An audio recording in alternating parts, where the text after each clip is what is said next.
صلى الله عليه وسلم الذي أرسله بالحق بشيرا ونذيرا وداعيا إلى الله بإذنه وسراجا منيرا. فقد قال الله تعالى في كلامه المجيد والفرقان الحميد: أعوذ بالله من الشيطان الرجيم. بسم الله الرحمن الرحيم. أحسب الناس أن يتركوا أن يقولوا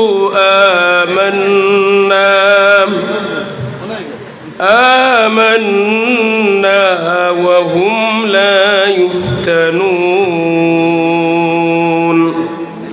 في شأن حبيبه مخبرا وآمرا: إن الله وملائكته يصلون على النبي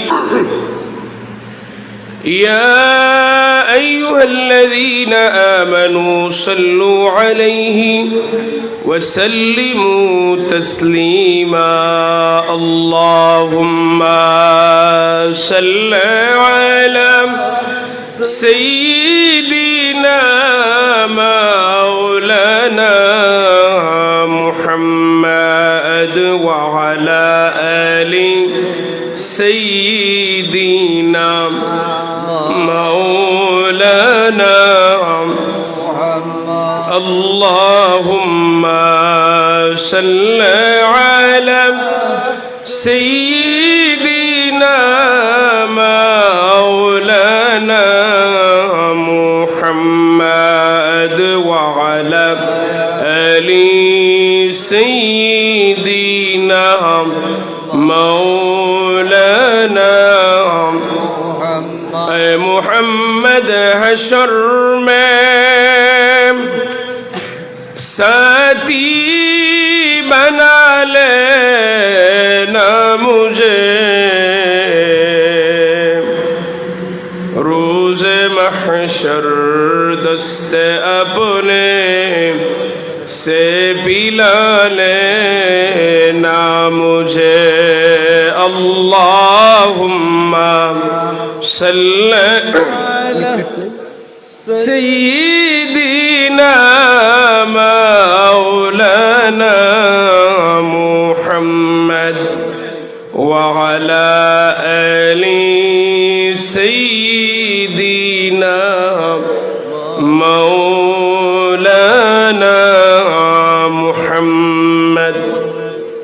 মহান মালিকের দরবারে শুকর আদায় করি যে আল্লাহ তাআলা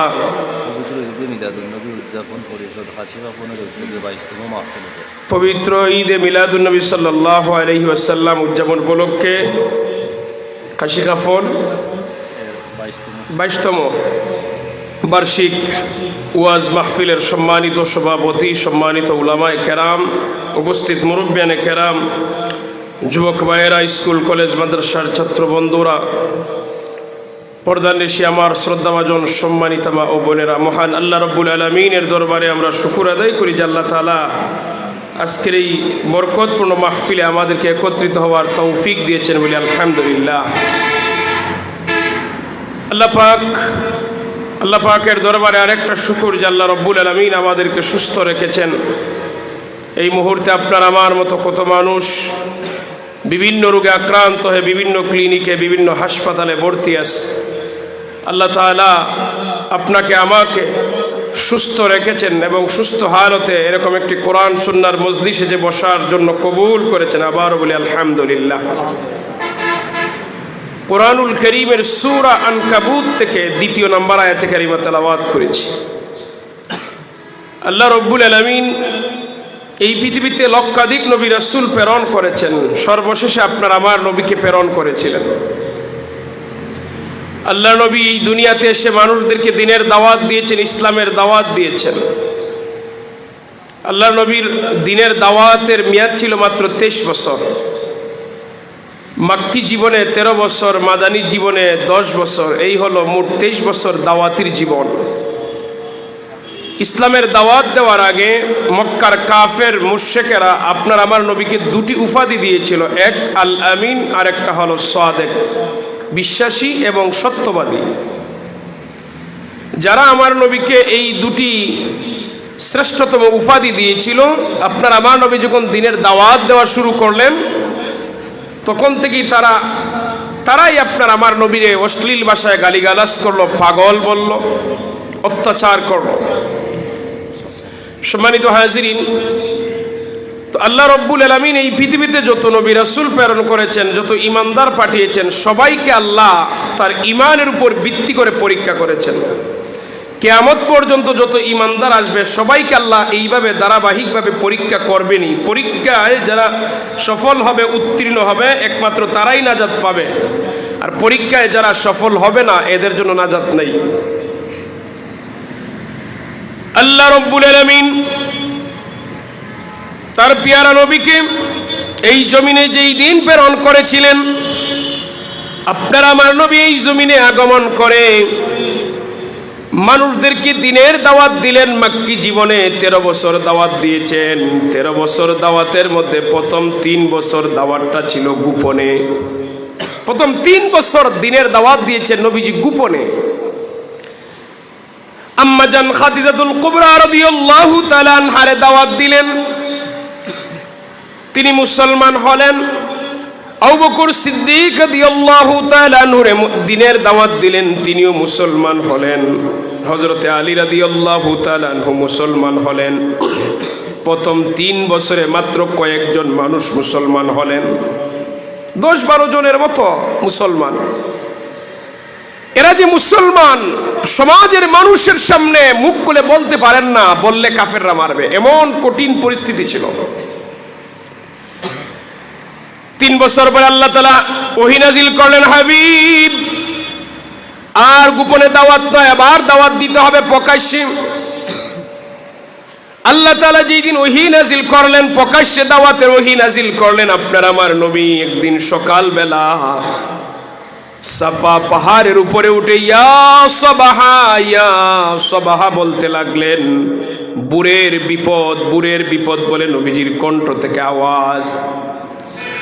মক্কার মানুষেরা বলেন এটা মুহাম্মদের কণ্ঠ ছাড়া অন্য কারো কণ্ঠ নয়, আর মুহাম্মদের জীবনে আমরা কোনোদিন মিথ্যা বলতে দেখি নাই। যেহেতু মুহাম্মদের কণ্ঠ থেকে এই আওয়াজ আসছে, অবশ্যই বিপদে আছে। নারী পুরুষেরা সবাই দলে দলে দৌড়ে দৌড়ে সাফা পাহাড়ের নিকটে গিয়ে হাজির, গিয়ে বলে মুহাম্মদ কি বিপদে আছো, আমরা রে বলো, আমরা উদ্ধার করব। তো নবীজি বলছিলেন, হে আমার জাতির মানুষেরা, আরবের মানুষেরা, আমি যদি তোমাদেরকে বলি পাহাড়ের অপর দিকে তোমাদের শত্রুরা দাঁড়িয়ে আছে তোমরা মারার জন্য, তোমরা কি আমার কথা বিশ্বাস করবে? মক্কার আরবের সেই কাফের মুশরিকরা সবাই জবাব দিল, হ্যাঁ তুমি যদি বলো বিশ্বাস করব, কেননা আমরা দেখেছি তোমার জীবনে কোনোদিন তুমি একটা কথাও মিথ্যা বলো নাই। দুনিয়ার অন্য কোনো মানুষ বললে বিশ্বাস করতাম না, তুমি বললে বিনা দ্বিধায় বিশ্বাস করে নিব। আপনার আমার নবী বললেন, তাহলে শুনো, তোমরা যে নিজের হাতে লাত মানাত উজ্জার ধর্ম পালন করো, নিজের হাতে মূর্তি বানিয়ে তার কাছে যে প্রার্থনা করো, এটা তোমাদেরকে জাহান্নামের দিকে নিয়ে যাবে। আমি তোমাদেরকে এক আল্লাহর উপর ঈমান আনার জন্য, আর আমি আল্লাহর পক্ষ থেকে প্রেরিত রাসূল, আমার উপর ঈমান আনার জন্য তোমাদেরকে আহ্বান করতেছি। সবার আগে দাঁড়ালো আবু লাহাব, নবীর পরিবারের মানুষ। আবু লাহাব দাঁড়িয়ে বলে, তাব্বাল্লাকা ইয়া মুহাম্মদ আলী হাযা জামাতানা, ও মুহাম্মদ তুমি ধ্বংস হও, এই জন্যই বুঝি তুমি আমরারে জমা করেছো। সম্মানিত হাজিরিন, আবু লাহাব যখন নবীর বিরুদ্ধে দাঁড়িয়ে গেল, সাধারণ কাফের মুশরিকেরা সবাই নবীজিরে জাদুকর, পাগল, যে যেভাবে পারে অশ্লীল ভাষায় গালিগালাজ করে সবাই চলে গেল। আপনার আমার নবীজির মনটা ব্যথায় ব্যথিত হলো। আল্লাহ তাআলা ওহী নাজিল করে দিলেন, তাব্বাত ইয়াদা আবি লাহাবিন ওয়া তাব, ধ্বংস হোক আবু লাহাবের দুই হাত এবং সে নিজেও ধ্বংস হোক। আবু লাহাব বলেছিল নবী ধ্বংস হওয়ার কথা, আর আল্লাহ তাআলা বললেন আবু লাহাব ধ্বংস হওয়ার কথা। নবীর বিরুদ্ধে যে যেভাবে কথা বলবে তার হুবহু আল্লাহ তাআলা তার বিরুদ্ধে অ্যাকশন নেবেন। দেখেন, আবু লাহাবের সাথে আমাদের দুনিয়ার সম্পত্তি নিয়ে কোনোদিন ঝগড়া হয় নাই। ১৫০০ বছর আগে আবু লাহাব পৃথিবীতে এসেছিল। ১৫০০ বছর আগে আবু লাহাব দুনিয়ার সফর শেষ করে চলে গেছে। দুনিয়াতে কোনোদিন সাক্ষাৎ হয় নাই, কিন্তু আবু লাহাব নামটা শুনলে আমরা ঘৃণা ভরে স্মরণ করি। তার কারণ আবু লাহাবের সাথে দুনিয়ার কোনো আমাদের লেনদেন ছিল না। আবু লাহাবের সাথে ছিল নবীজির শত্রুতা। আবু লাহাব নবীজির শত্রু, নবীজির দুশ্মন, বিদায় সে আমাদের দুশ্মন। এই হলো আবু লাহাবের সাথে আমাদের সম্পর্ক, যে নবীর দুশ্মন সে আমারও দুশ্মন। নবীরে গালি দিয়েছিল, এই জন্য আল্লাহ পাল্টা তারা গালি দিয়েছেন, বুদ্ধ দিয়েছেন। আমরা যখন নামাজে পড়ি তখন আবু লাহাবের উপর বুদ্ধ যায়, অভিশাপ যায়। সম্মানিত হাজিরিন, প্রকাশ্যে দাওয়াত দেওয়া শুরু হওয়ার পরে নির্যাতন শুরু হলো। এমন নির্যাতন, এই সোনালী যুগের সাহাবায়ে কেরামেরা এক একজন সাহাবী কঠিন কঠিন পরীক্ষার সম্মুখীন হয়েছেন। আপনার আমার নবী নামাজে দাঁড়ালে পরে, সেজদায় গেলে পরে নারী বুড়ির দুর্গন্ধযুক্ত পচা আবর্জনা উটের নারী বুড়ি আমার নবীজির গর্দানের মধ্যে রেখে যাইত কাফেররা, কিন্তু একটা দিনও তার পাল্টা কোনো গালিও দেন নাই, আমার নবী প্রতিশোধও নেন নাই। সুবহানাল্লাহ। আপনার আমার নবীর সাহাবী হাবশী বিলাল ছিলেন। বিলাল রাদিয়াল্লাহু তাআলা আনহু আফ্রিকার বংশোদ্ভূত ছিলেন, কালো মানুষ, দেখতে সুন্দর নয়, টাকার কিনা গোলাম। উমাইয়া ইবনে খালফ ছিল মুনিব, কাজ করাইতো বেশি, খাবার দিত কম, দুর্বল হয়ে গেছেন। যেই দিন থেকে নবীজির রিসালাতের দাওয়াতের কথা শুনছেন, কালেমা পড়ে মুসলমান হলেন, মুসলমান হওয়ার পরে অত্যাচারের মাত্রা বেড়ে গেছে। এমন ভাবে অত্যাচার শুরু করে দিল, বিলাল রাদিয়াল্লাহু তাআলা আনহুকে উত্তপ্ত বালুর মধ্যে শুয়ে দিয়ে প্রচন্ড গরমের মধ্যে বিলাল রাদিয়াল্লাহু তাআলা আনহুরে ঘুম পাড়িয়ে বুকের উপর প্রচন্ড বিশাল বড় পাথর রেখে দিত। বিলাল রাদিয়াল্লাহু তাআলা আনহুরে বলতো, তুই যত সময় পর্যন্ত মুহাম্মদের ধর্ম ত্যাগ না করবে তত সময় শাস্তি বন্ধ হবে না। আল্লাহর নবীর সাহাবী বিলাল রাদিয়াল্লাহু তাআলা আনহুর জবান দিয়ে একটা শব্দ বারবার উচ্চারিত হতো, আহাদ আহাদ আহাদ। আহাদ দিয়ে আমার নবীর সাহাবী বুঝাইতেন, এ কাফের, জীবন যদি যায় জীবন যাবে। আহাদ মানে এক আল্লাহর উপর যে ঈমান আনছি, ওই আল্লাহর উপর ঈমান আনা থেকে আমি কোনোদিন সরে আসবো না। সুবহানাল্লাহ। পরীক্ষা দিয়েছে, ঈমানের পরীক্ষা। আপনার আমার জীবনে এরকম কঠিন পরীক্ষা আসলে পরে আমরা টিকবো কিনা সন্দেহ আছে। কিন্তু নবীর সাহাবায়ে কেরাম নামাজ পড়তে বাধার সম্মুখীন হয়েছেন, আল্লাহর গোলামি করতে বাধার সম্মুখীন হয়েছেন। এই জন্য আল্লাহ তাআলা কুরআনুল কারীমের মধ্যে বলছেন, আহাসিবান নাসু আন ইউতরাকু আন ইয়াকুলু আমান্না ওয়া হুম লা ইফতানুন।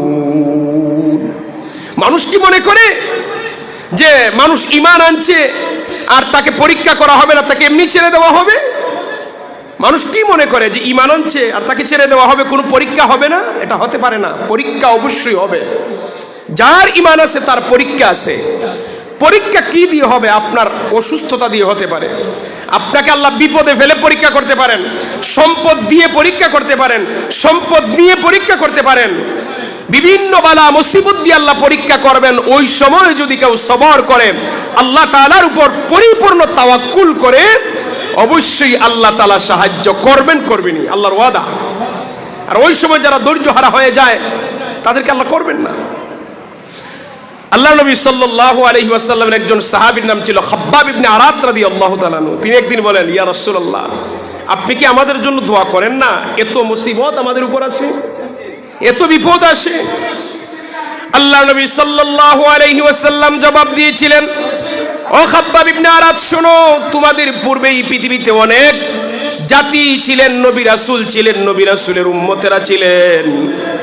যাদের উপরে এমন মুসিবত নেমে এসেছিল তারা গর্ত করে পাথর দিয়ে তাদেরকে হত্যা করেছে, করাত দিয়ে বডিকে দুই ভাগ করে দিছে, তারপরে গাছের সাথে বেঁধে হত্যা করেছে, পাথর দিয়ে মেরেছে, আগুনের মধ্যে ফেলে হত্যা করেছে। এই রকম অনেক নবী রাসূল পৃথিবীতে এসেছিলেন এবং তাদের উম্মতের উপর এই নির্যাতন চলেছিল।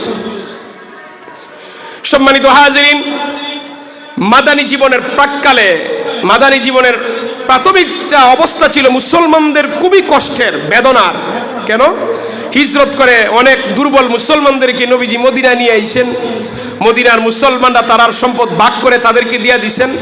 তখন আধিপত্য ছিল ইহুদিদের হাতে, এরা নেতৃত্ব দিত। এইদিকে মক্কার কাফেররা ষড়যন্ত্র, সারা বিশ্বের ষড়যন্ত্র, এইদিকে অভাব অনটন, এই চতুর্দিকে অভাব অনটনের অবস্থা। সাহাবায়ে কেরাম দুঃখে জর্জরিত, মর্মান্ত।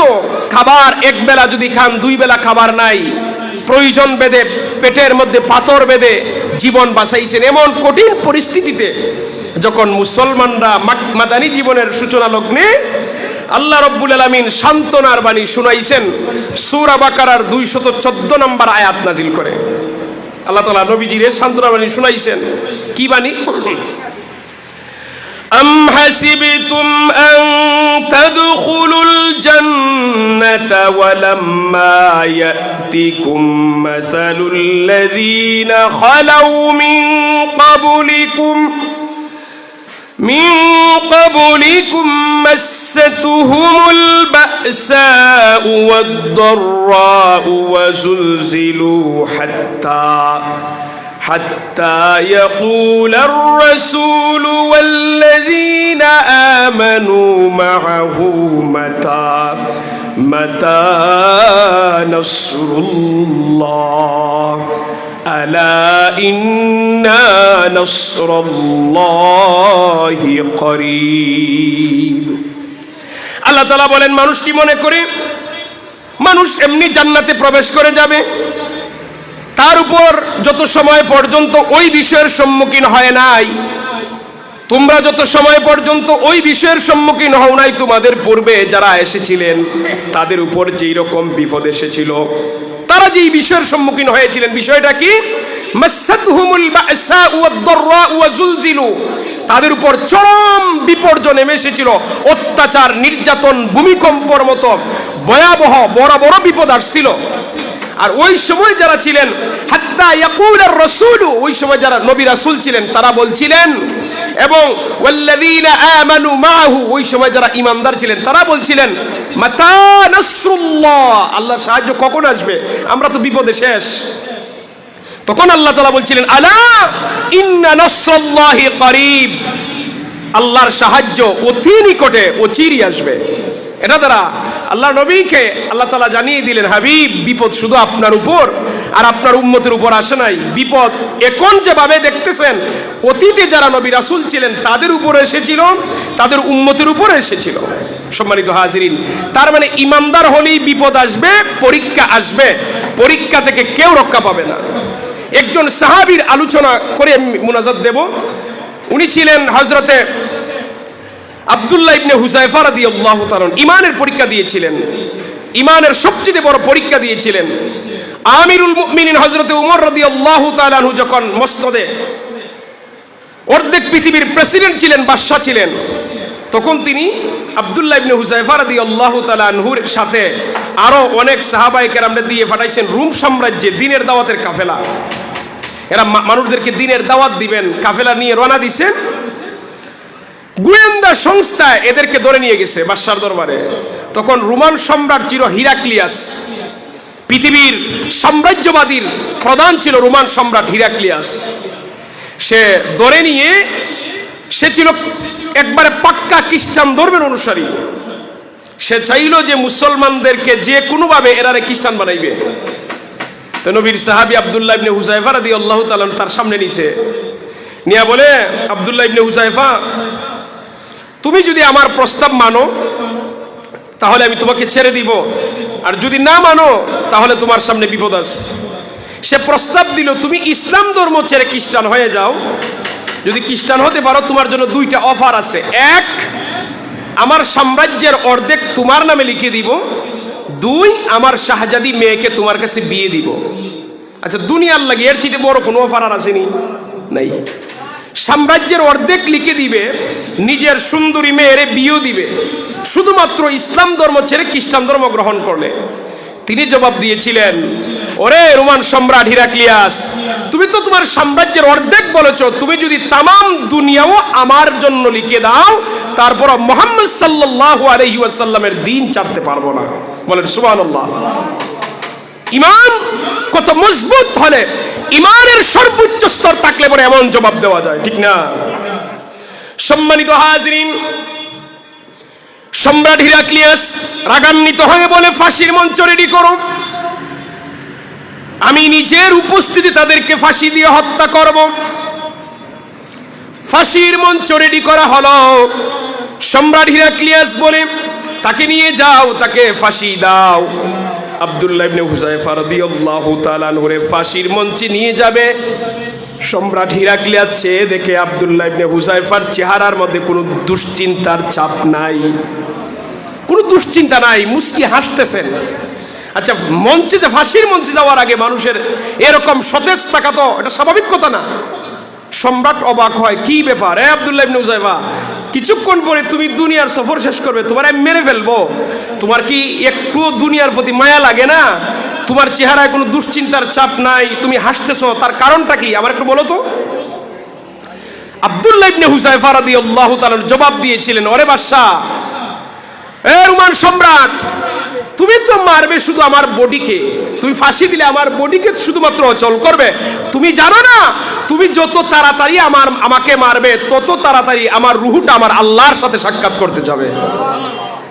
চিন্তা করে দেখছেন? তুমি আমারে মারবে, আমার বডি শুধু আমাকে অচল করে দিতে পারবে, কিন্তু আমার রুহু ধরার তোমার কোনো ক্ষমতা নাই। রুহু আমার আল্লাহর দরবারে চলে যাবে, আর যত তাড়াতাড়ি আল্লাহর দরবারে রুহু যাবে, তত তাড়াতাড়ি আমি জান্নাতে চলে যাব। বাদশাহ সম্রাট আরো রাগান্বিত হয়ে কয়, ফাঁসির মঞ্চ ভঙ্গ করো। এটা বন্ধ করে দিয়ে বলে, খড়াই আনো, খড়াই। উত্তপ্ত করে তেল গরম করা হলো, দাউ দাউ করে ফুটন্ত পানি যেভাবে ফুটে তেল ফুটতেছে। আব্দুল্লাহ ইবনে হুযায়ফা রাদিয়াল্লাহু তাআলার চোখের সামনে একজন মুসলমানকে ধরে ওই তেলের কড়াইয়ের মধ্যে দিয়ে দিছে। দেওয়ার সাথে সাথে সমস্ত গুস্তগুলি শরীর থেকে জর্জর করে ছুটে গেছে। রোমান সম্রাট হিরাক্লিয়াস বলে, আরে আব্দুল্লাহ ইবনে হুযায়ফা, শোনো, তোমার চোখের সামনে তোমার সাথীর যেমন অবস্থা হয়েছে, তোমারও একই অবস্থা হবে। এখনো সময় আছে, তুমি ইসলাম ধর্ম ছেড়ে দাও, তোমাকে মাফ করে দিব। আব্দুল্লাহ ইবনে হুযায়ফা বলেন, জীবন যদি যায়, জীবন যাবে, তারপরে ঈমান দিতে পারবো না। সুবহানাল্লাহ বলেন। রোমান সম্রাটের বাহিনীরা ধরে নিয়ে সামনে অগ্রসর হলো, উত্তপ্ত তেলের মধ্যে ফেলে দিবে। এমন সময় আব্দুল্লাহ ইবনে হুযায়ফা রাদিয়াল্লাহু তার চোখের পানি ছেড়ে কাঁদতেছেন। সম্রাট মনে করছে উনি ভয় পাইছেন। রোমান সম্রাট হিরাক্লিয়াস বলে, বুঝতাম পারছি মৃত্যুর আগে তোমার এখন ভয় আসছে, এখনো সময় আছে, তুমি আমার ধর্ম গ্রহণ করো, খ্রিস্টান ধর্ম গ্রহণ করো, তোমাকে ছেড়ে দিব। আর তা না হলে তুমি আমারে বলো, কেন তুমি এখন কাঁদলে? ফাঁসি দিতে চাইলাম, তুমি হাসলে, এখন তেলের মধ্যে ফেলে দিব, তুমি কাঁদলে, তার কারণ কি?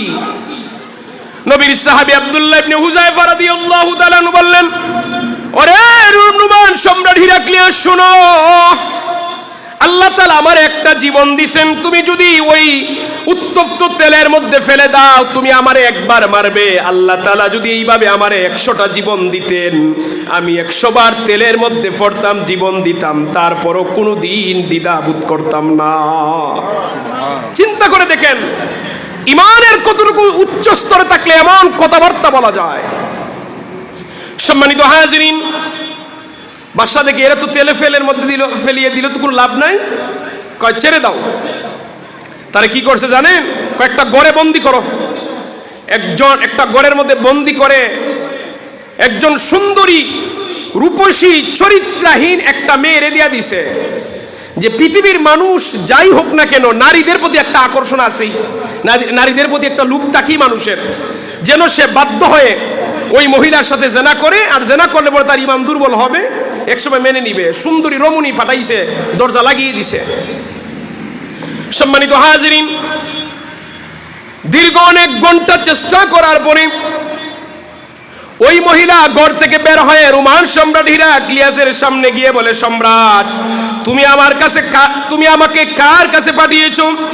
সে তো আসলে মানুষ না। তুমি আমাকে মানুষের কাছে পাঠিয়েছো নাকি পাথরের কাছে পাঠিয়েছো? আমি যতবারই তাকে চেষ্টা করলাম তাকে আকৃষ্ট করার জন্য, ততবারই আমি তার জবান থেকে একটা বাক্য বারবার শুনলাম, মা সামিতু মিনহু কাওলা লা ইলাহা ইল্লাল্লাহ। সুবহানাল্লাহ। আমি যতবারই তারে আমার দিকে আকৃষ্ট করি, ততবারই তার জবান থেকে শুধু লা ইলাহা ইল্লাল্লাহর আওয়াজ শুনি। ওই বাক্য ছাড়া দ্বিতীয় আর কোনো বাক্য শুনি নাই। আমি ব্যর্থ হয়ে গেলাম, তারে আমার দিকে আকৃষ্ট করতে পারি নাই। সুবহানাল্লাহ। সম্রাট চিন্তা করলো, এর কি করা যায়? কয়রা ঘরের ভিতরে বন্দি রাখো, শুকরের গুস্ত দেও আর মদের বোতল দেও, ক্ষুধার যন্ত্রণায় বাধ্য হয়ে শুকরের গুস্ত খাইবে, মদ পান করবে, এতে তার ঈমান দুর্বল হবে। দেখেন, ঈমান দুর্বলের জন্য বাদশা কি পরিমাণ প্রসেস করতেছে, ধারাবাহিক দিছে শুকরের গুস্ত আর মদ। 3 দিন পরে দরজা খুলে দেখে মদের জায়গায় মদ পড়ে আছে, শুকরের গুস্তর জায়গায় গুস্ত পড়ে আছে। আব্দুল্লাহ ইবনে হুযায়ফা রাদিয়াল্লাহু তাআলা কঙ্কাল হয়ে গেছেন, শুকিয়ে গেছেন, তারপরও এই হারাম খাবার গ্রহণ করেন নাই। ঈমান কাকে বলে? বাদশা বলে, আরে আব্দুল্লাহ ইবনে হুযায়ফা, তোমার এমন কোন জিনিস এই খাবার থেকে তোমার বিরত রাখছে? তিনি বলেন, আমার ঈমান। সুবহানাল্লাহ। আমার ঈমান এটা থেকে, হারাম থেকে আমার বিরত রাখছে।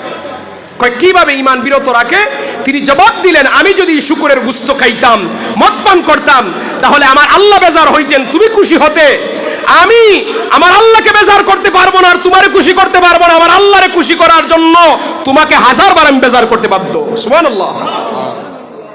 সম্মানিত হাজিরিন, এটাও ব্যর্থ, আর কোনো প্রসেস তার কাছে নাই।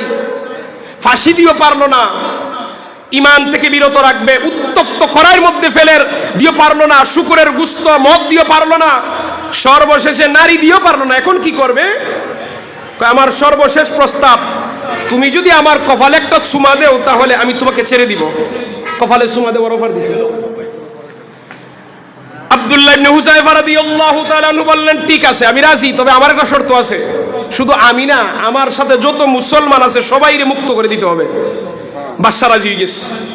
আব্দুল্লাহ ইবনে হুযায়ফা রাদিয়াল্লাহু তাআলা আনহু বাদশার সম্রাটের কপালে চুমা দিয়েছেন, দিয়া সব মুসলমানদের নিয়ে মদিনায় চলে আসছেন। সুবহানাল্লাহ।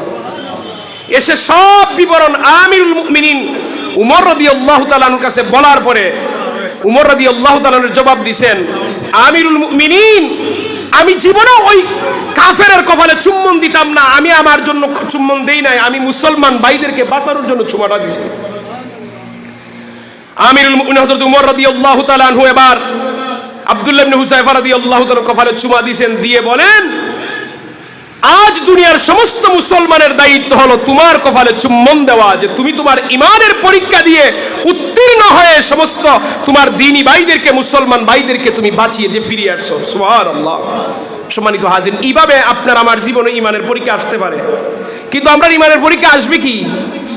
আপনার আমার ভিতরে যদি ঈমানি সেই জাগরণ, ঈমানি চেতনা থাকে, তাহলে পরীক্ষা আসবে। আমরা একটু অসুস্থ হলেই আমরা একেবারে ধৈর্য হারা হয়ে যায়, অথচ অসুস্থ হলে পরে রবের দিকে ঝুঁকার কথা। সুস্থ আছি এই সময় আল্লাহর ইবাদত আরো বেশি করে করার কথা, কিন্তু আমরা তো আল্লাহর স্মরণই করি না, নামাজ পড়তে চাই না, হক কথা বলতে চাই না, সত্য কথা বলতে চাই না, হালাল হারামের কোনো তোয়াক্কা করি না, মনে যা চায় যেভাবে চাই সেভাবেই আমরা করি না। ভাই, ঈমানের পরীক্ষা আসবে, ঈমানের পরীক্ষা দিতে হবে। আল্লাহ তাআলা যেন আমাদের সবাইকে পরিপূর্ণ ঈমান দান করেন। সবাই বলি আমিন, বলেন আমিন। সম্মানিত হাজিরিন, আসলে এখানে আমার আজকে আলোচনার কোনো কথা ছিল না। আমার মাহফিল নির্ধারিত করা 2 জায়গায়।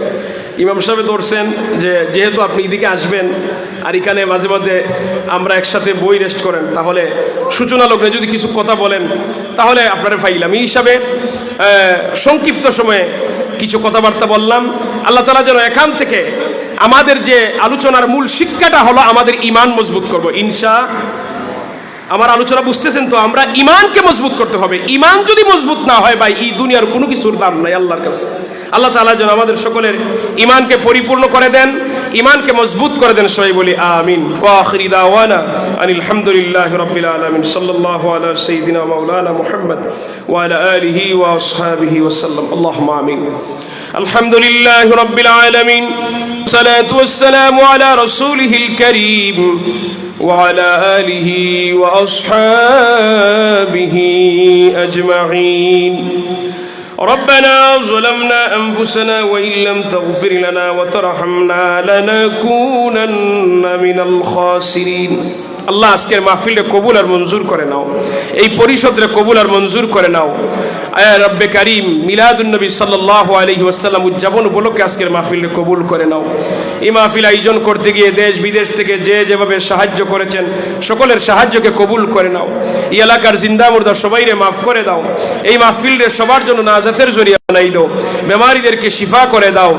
আল্লাহ ওয়ারহামার রাহিমিন, দেশ বিদেশ থেকে যে যেভাবে সহযোগিতা করেছেন কবুল করে নাও। এই এলাকার সমস্ত প্রবাসীদেরকে হায়াত রিজিকে আমলের মধ্যে বরকত দাও। আল্লাহ সাদা দাড়িওয়ালা মুরব্বীদের হায়াত বরকত দাও। যুবকদেরকে দিনের পথে কবুল করে নাও। অন্তরাল থেকে মা বোনরা হাত তুলেছেন তাদেরকে আবেদা সালেহা বানিয়ে দাও। এই এলাকার শান্তির এলাকা বানাই দাও। আয় রব্বে কারিম, এই এলাকা থেকে হুফাজুল কোরআন, কুররাতুল কারি, আলেম উলামা বেশি বেশি করে ফয়দা করে দাও। আল্লাহ এই মসজিদের কবুল করে নাও। আয় রব্বে কারিম, মসজিদের সবার জন্য নাজাতের জরিয়া বানাই দাও। আপনার হাবিবের খাতিরে আমাদের দোয়াকে কবুল আর মঞ্জুর করে নাও। সুবহান রাব্বিকা রাব্বিল ইজ্জাতি আম্মা ইয়াসিফুন ওয়া সালামুন আলাল মুরসালিন ওয়ালহামদুলিল্লাহি রাব্বিল আলামিন। আমিন। আসসালামু আলাইকুম ওয়া রাহমাতুল্লাহ।